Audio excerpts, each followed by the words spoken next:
Ljudi moji, na estradi danas gore i sve na sve strane. Milena Ćeranić otkriva šokantnu istinu o Lepoj Breni i Saši Popoviću. Rada Manojlović kroz osmeh proziva bivšeg Milana Stankovića, a Adam Adaktar doživeo napad na svoj lokal.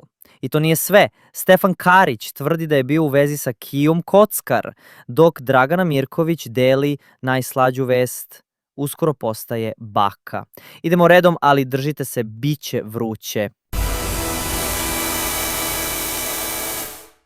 Milena Ćeranić je progovorila o svojim estradnim počecima i otkrila da su joj, kako kaže, Lepa Brena i Saša Popović najviše ogrešili o mene.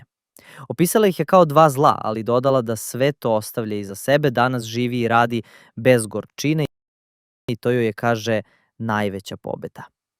Rada Manojlović nije odolela da ne prokomentariše bivšeg Milana Stankovića. Dok ona peva pod šatrom i, kako kaže, traži ljude, Milan se odmara na jahti. Poruku mu je poslala, ali odgovora još nema.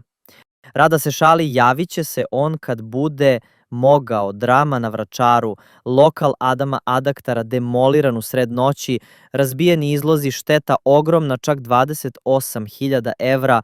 Samo jedno staklo, verovali ili ne, vredi oko 7.000. Policija istražuje, a Adam poručuje ovo neće zaustaviti njegov posao. Stefan Karić bacio bombu, tvrdi da je bio u šemi sa Kijom Kockar dok je bila u braku sa Slobom Radanovićem. Kaže, pomogao joj je i oko prvog stana. Kija kratko odgovara, neka mu to bude preporuka, i odbija dalje komentare. I za kraj vest koja topi srca: Dragana Mirković uskoro postaje baka devojčice. Snajka Melani je u 5. mesecu trudnoće, a Dragana kaže da je ovo najsrećniji trenutak u njenom životu. Publica poručuje hvala na čestitkama, ali neka i privatnost buduće mame ostane zaštićena.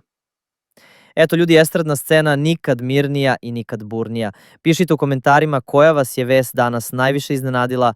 Vidimo se u sledećem videu.